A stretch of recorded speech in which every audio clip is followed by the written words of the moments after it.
like one of the biggest challenges you had to overcome in this industry? One of the biggest challenges that I had to overcome in this industry was probably just how much time it takes to really get where you're trying to go. So, what's your name, brother? My name is Carson Lueders. Okay. And how did you get started in music, and what drew you to the craft? Well, originally, I got started in music at a very early age. I picked up a guitar at the age of 5 years old, and I looked on the TV and I saw one of my favorite country music artists. His name is Keith Urban, and I originally started in country music, so I just fell in love with the guitar and some of his songs, and I really looked up to him as a young kid. So I really just really liked the guitar, and I guess one thing led to another. I've been also inspired by a lot of people in pop. Another big one is Ed Sheeran. Ed Sheeran is great. Chris Brown, Shawn Mendes, people like that. Okay. And so because I know you're working with Quavo now on, Yeah. yeah, tell us about that, like, work process. Like, what was that like? So my new single "Toxic" featuring Quavo is out now on all platforms. Working with Quavo was amazing. He's a very kind individual, and I just feel so blessed personally to even be, included in a record with Quavo, and to be able to have him on a feature, because that's an artist that I've looked up to for, years, and admire his work. So, no, working with him was great.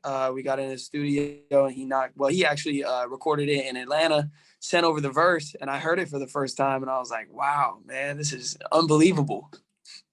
Well, but like, how did you get started with him in the first? Like, who contacted who?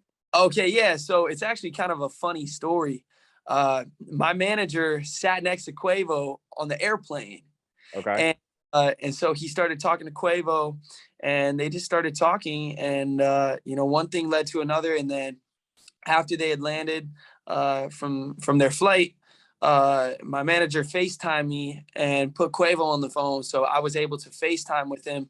And I had met Quavo like 3 or 4 years ago in Atlanta. So Jerry, my manager, had showed him a picture of us together, and Quavo, it rung a bell. So he was like, "Oh man, I remember this kid." Oh, that's wow.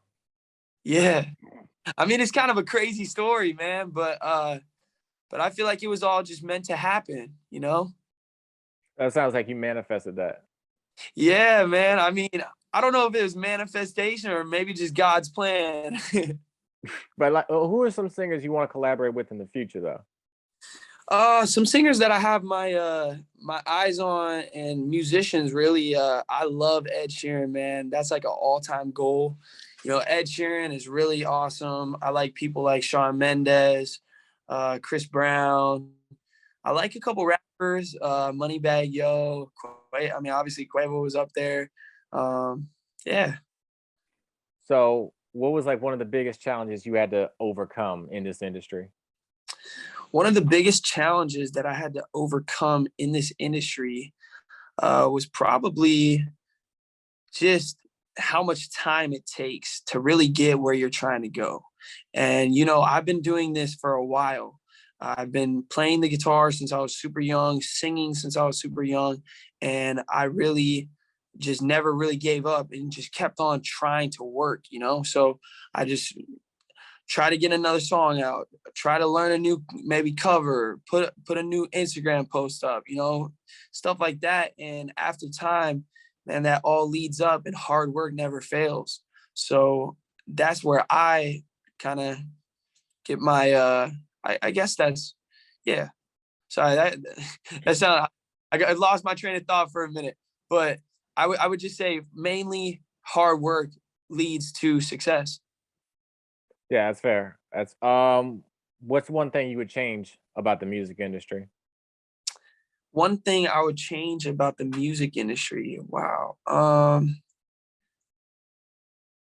Maybe some of the politics behind, maybe some of the politics that go into the music industry, you know, who's associated with who.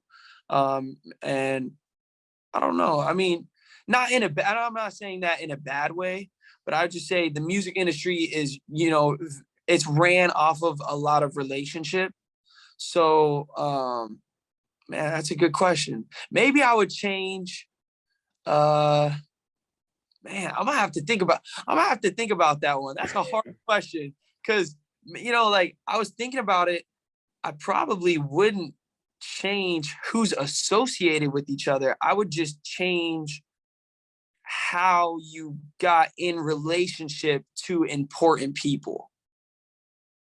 Okay. That's how you get in relationship to important people, because a lot of people are very talented and, you know, they might not have that same direct connect to, you know, some of the important people in the music industry. Okay. And what makes you stand out in this industry though? Like what's the it factor with you personally? I would say the thing that makes me stand out in this industry could be my diverse talent in instruments. So, I mean, playing guitar, drums, saxophone. I sing, I dance, uh, play sports. I mean, I feel like I do a lot. What advice do you give to a struggling artist? Advice that I give to a struggling artist is keep working hard and don't take no for an answer. You know, if you're getting hate on something or a song, rather than looking at that, let it drive you to, you know, make more, because someone will like your music. You know, so like not everyone's gonna give you a no. You know, some people will obviously tell you no for now, but you might make a song tomorrow that, you know, 50,000 people love. You know, you never know. Yeah, that's and one last question, man. What is your next project? My next project is hopefully an album by the top of 2023. I'm really excited to get new music out. I feel like it's a very important time in my career now, coming off of the feature with Quavo. And I actually have a new song being released this Friday. It's called Plans for You. Carson Lueders, thank you for your time, brother. Appreciate it. Of course, man. Thank you, Richard. I hope you have a blessed night, man. You too, brother.